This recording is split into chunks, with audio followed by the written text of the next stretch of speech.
Hi, I'm Jason. As a teenager in Minnesota, I loved doing two things: hanging out with my dad and making movies.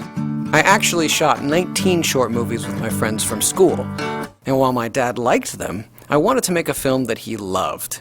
So I decided to make a movie about something he and I were really into: car racing.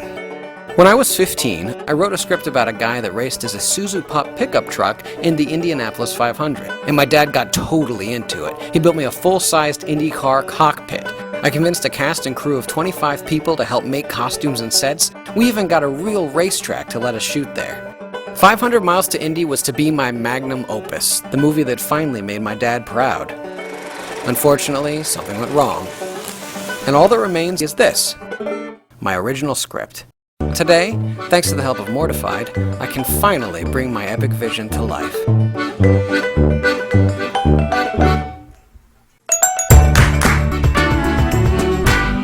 When I wrote it, of course, I had all these fantasies that it would be full of big, incredible Hollywood stars and stuff like that. And tonight, in what is sure to be the most surreal night of my life, those dreams come true.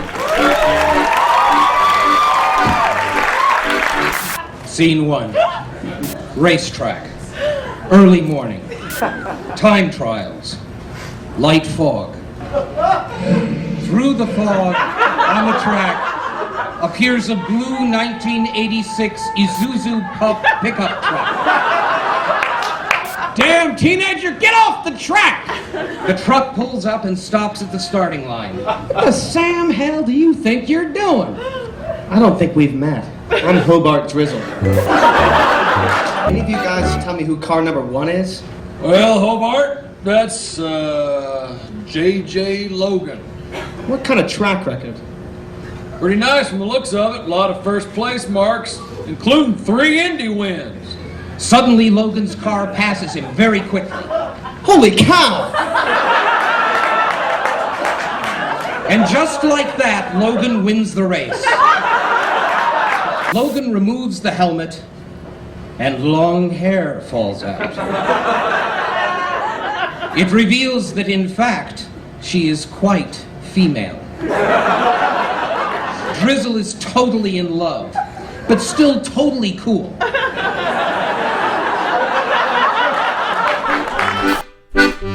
The garage door opens.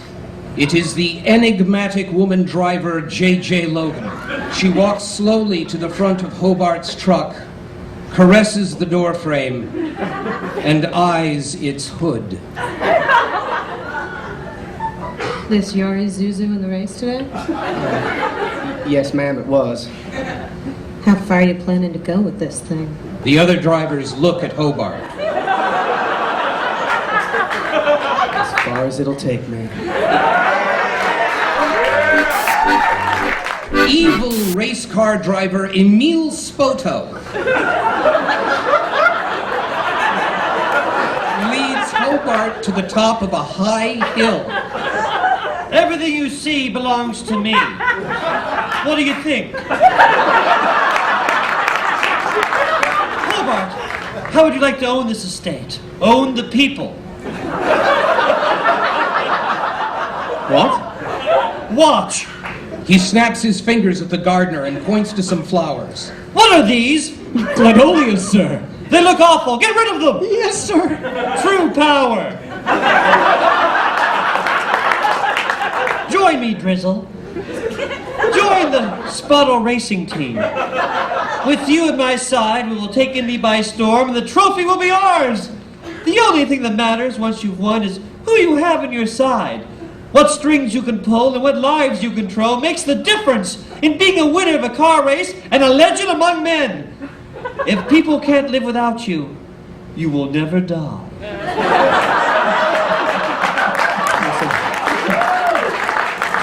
I've been from one end of this place to another, and I've seen some pretty crazy people.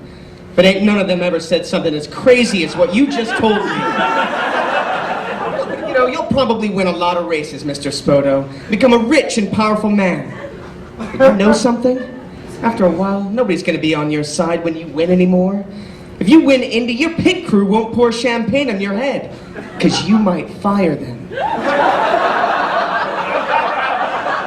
and nobody will make you dinner. Hey, Drizzle. There's a crash on pit road. The firemen rush out and put out the fire. But the medics rush to get the racer to an ambulance. Who is it? It's the first place driver. Oh, that's JJ. Is she okay? I don't know. CPR isn't working. A medic up and pounds on JJ's chest. Medics shock her. She does not respond. What's going on? Hobart, oh, jeez, JJ's dead. Now, after 4 hours of shooting in the 92-degree sun, I thought I'd check the tape. Static. The camera was broken. I had a second camera, but all the batteries were dead. So after 4 hours of shooting out in the 92-degree sun with 55 people who'd driven 2 hours just to get there, and my dad watching me, I had to go thank everyone for coming and tell them that it was time to go home. And I felt like such an idiot, because my dad was right there. So later that night, after we all went home and my dad helped me put all the props away, and I told him I felt so stupid that I got all those people to come out there on account of me and waste their time, and that I got him to take a day off of work for some stupid movie that didn't even work. But he smiled at me and he put his arm around me and he said, "You know what? There are worse ways to spend the day." And now we go to the real Indy 500 just about every year.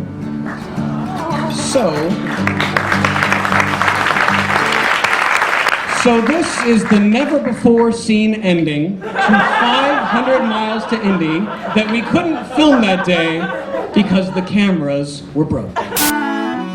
Engine and track noises fade away. The audience stands and takes off their hats. J.J. Logan, legendary hero woman driver,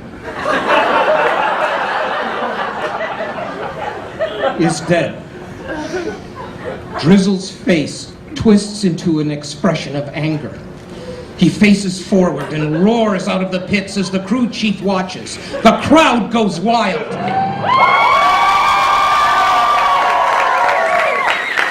It's lap 194. Only 6 more laps until the checkered flag falls and the Indianapolis 500 is over. And Hobart Drizzle is fighting for the lead. Drizzle races hard and passes cars left and right. The crowd is going crazy.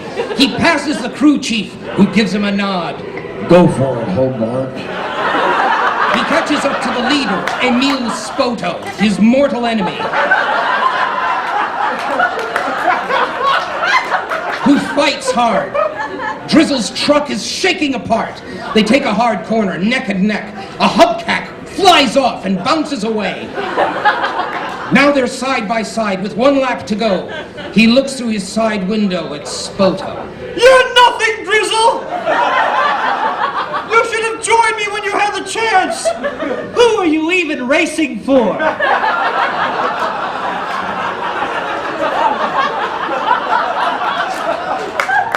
Drizzle turns forward, grips the steering wheel, close on Hobart's eyes. For JJ.